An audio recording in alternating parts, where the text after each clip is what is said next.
Good morning बच्चों।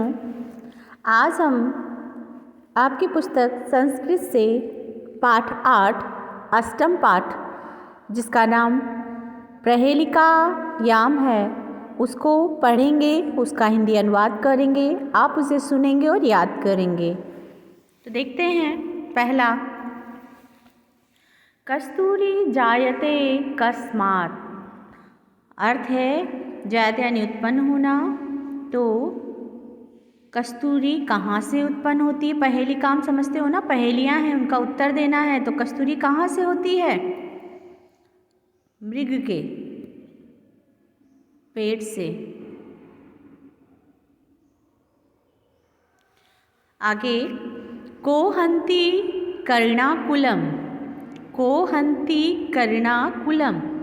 हाथियों के झुंड को कौन मारता है? हाथियों के झुंड को कौन मार देता है? तो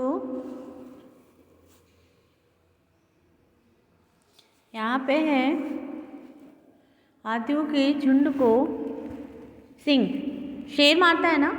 शेर को देख के हाथी भाग जाते हैं तो सिंह, सिंह। आगे, की कुर्यात् कात्रो युद्धे। कात्रो होता है कायर, कुर्यात क्या? युद्ध यानी युद्ध। तो कायर युद्ध में क्या करता है?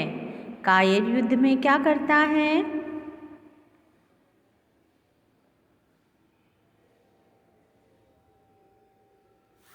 तो कायर युद्ध में भाग जाता है। भाग जाता बोलते हैं ना, पलायते। इसमें है पलायते। कायर जो होता है वो युद्ध में पीठ दिखाकर भाग जाता है। तो यहाँ पे होगा पलायते। आगे, मृगात् सिंह पलायते। मृग सिंह को देख के क्या होते हैं? पलायन कर जाते हैं। पलायन कर जाते हैं। तो देखिए, दोनों का अर्थ, जैसे पहला और दूसरी पहेली का अर्थ आपके चौथी पंक्ति में है। जैसे मृगात, कस्तूरी जायते कस्मात्, तो मृगात। को हंती कर्णाकुलम, तो उसका उत्तर आएगा सिंह। और की कुर्यात् कायत्रो युद्धे, युद्ध में क्या करते हैं? तो पलायते। तो मृगा सिंह पलायते। उन्होंने आपको इसमें उत्तर भी दिया है, किंतु आपको याद करना है कि कस्तूरी जायते, कस्तूरी किससे उत्पन्न होती है? मृग से। हाथी का झुंड किसको देखकर भागता है? सिंह यानी शेर को। और कात्रो युद्धे, की कुर्यात् कात्रो युद्धे, कायर युद्ध में क्या करता है? तो पलायते यानी भाग जाता है। कायर युद्ध में भाग जाता है यानी युद्ध नहीं करता है। तो आगे देखिए,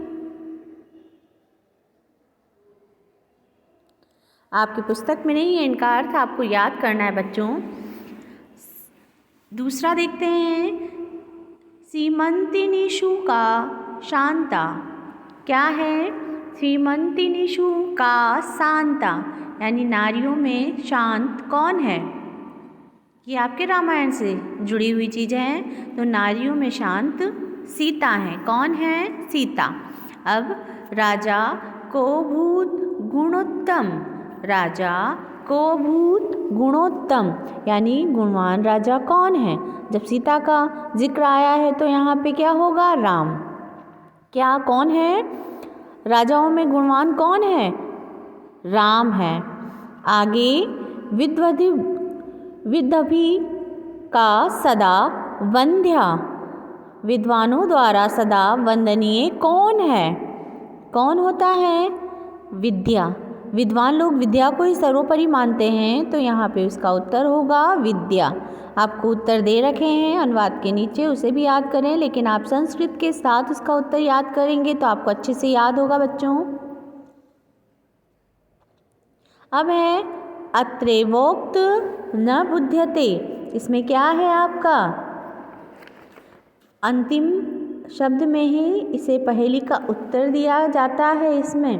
तो यहाँ पे बुद्धते यानी जाने नहीं जा सकते, न बुद्धते यानी जाने नहीं जा सकते। क्या होता है? जाने नहीं जा सकते हैं। ये चीज़ यहाँ के अलावा आप कहीं नहीं जान सकते हैं, इसीलिए यहाँ कहा है अत्र। अत्र मतलब यही होता है, ये उक्तियों को आप यहीं जान सकते हैं। जैसे सीमंती निशुका शांता सीता राजा को अभूत गुणोत्तम रामः अब विद्वदपि का सदा वंदा विद्या। तीनों का उत्तर यही है। आगे देखते हैं तीसरा, क सजघान कृष्ण। अब इसमें क्या आएगा? इसमें आपके श्री कृष्ण लीला से जुड़ा हुआ है। क सजघान कृष्ण यानी कृष्ण ने किसको घात किया, मारा था? किसको मारा था? तो उसका उत्तर क्या होगा? कंसः। कंसः। आगे का शील शीतल वाहिनी गंगा। का शीतल वाहिनी गंगा, तो शीतल वाहिनी कौन ठंडी धारा वाली गंगा है? ठंडी धारा वाली गंगा क्या है? काशी में है ना, काशी में बहती है। तो कहाँ बहती है गंगा? शीतल रूप में गंगा कहाँ बहती है? काशी में। आगे के द्वार पोषण रता। के द्वार पोषण रता यानी कौन पत्नी के पोषण में लगे हैं? कौन पत्नी के पोषण में लगे हैं? तो किसानः। केदार संस्कृत में है केदार। के द्वार पोषण केदार द्वार पोषण पोषण रता। केदार द्वार पोषण रता। आगे देखते हैं, क बलवंतम न बाधते शीतम। क बलवंत न बाधते शीतम। तो इसमें पूछा है किस बलवान व्यक्ति को या पुरुष को शीतल यानी ठंड बाधते न बाधते यानी परेशान करती है, नहीं परेशान करती है। किस बलवान व्यक्ति या पुरुष को ठंड परेशान नहीं करती? तो उसको नहीं करती जिसके पास क्या होता है? कंबल रजाई ओढ़ने की व्यवस्था होती है। तो यहाँ पे आएगा कंबलवंतम। कंबलवंतम मतलब कंबल वाले।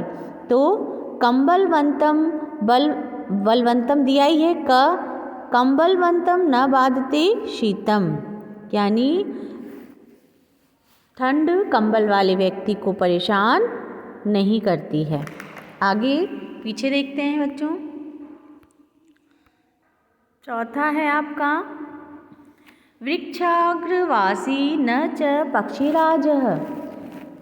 यानी कि क्या है इसमें? मैं पेड़ के ऊपर रहने वाला हूँ पर पक्षीराज गरुड़ नहीं हूँ, तो मैं कौन हूँ?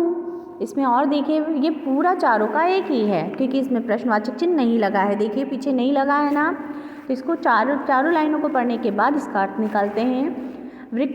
वृक्षाग्रवासी न च पक्षीराजः त्रिनेत्रधारी न च शूलपाणि त्वग् वस्त्रधारी न च सिद्धयोगी जल च बिभ्रत घटो न मेघ। इसमें बोला है कि मैं पेड़ पे रहने वाला हूँ परंतु गरुड़ पक्षीराज गरुड़ नहीं हूँ। मैं त्रिनेत्रधारी यानी 3 नेत्र वाला हूँ परंतु क्या है? शूलपाणि जिसके हाथ में त्रिशूल है यानी शिव नहीं हूँ। जिसके शूलपाणि जिसके हाथ में त्रिशूल है यानी किसको बता रहे हैं यहाँ पे? शिव को। यानी कि त्रिनेत्रधारी तो हूँ लेकिन शिव शंकर नहीं हूँ। फिर है त्वग् वस्त्रधारी न च सिद्धयोगी। मैंने वृक्ष की सार जो छाल होती है वो धारण की है लेकिन मैं कोई सिद्धयोगी नहीं हूँ। सिद्धयोगी क्या है? पत्ते वत्ते पहन के बैठे रहते हैं ना, तो वही है कि त्वग् वस्त्रधारी न च सिद्धयोगी यानी मैंने वस्त्रों के जो वस्त्र धारण किए हैं वो पेड़ों की छाल या वृक्षों की साल के हैं लेकिन मैं सिद्धयोगी नहीं हूँ। फिर है जल च बिभ्रत घटो न मेघ। मैं जल को भी धारण करता हूँ पर न तो मैं घटो हूँ यानी न तो मैं घड़ा हूँ न मेघ न तो मैं बादल हूँ। तो अब पूछ रहे हैं कि मैं कौन हूँ? तो इसका उत्तर है नारिकेलम अर्थात नारियल। नारियल के अंदर पानी होता है लेकिन वो बादल और घट नहीं है। ठीक, 3 आँखें भी होती हैं, पेड़ के ऊपर लटका भी रहता है, पेड़ के ऊपर लटका है लेकिन पक्षीराज नहीं, गरुड़ नहीं है। 3 उसकी आँखें होती हैं लेकिन वो शिव नहीं है। कपड़ों के वस्त्र पहन रहा, पेड़ पे लटका छिपा रहता है ना, तो कपड़ों के यानी वृक्षों की छालों के कपड़े पहने रहता है लेकिन कोई सिद्धि योगी नहीं है। और उसके अंदर जल भरा होता है, तो जल भरा होने के बाद वो घड़ा भी नहीं होता और बादल भी नहीं होता, तो वो क्या होता है? नारिकेलम। नारिकेलम अर्थात नारियल। तो बच्चों ये था आपका पाठ प्रहेलिका। अब इसको आप एक बार फिर से याद कर लेंगे। धन्यवाद।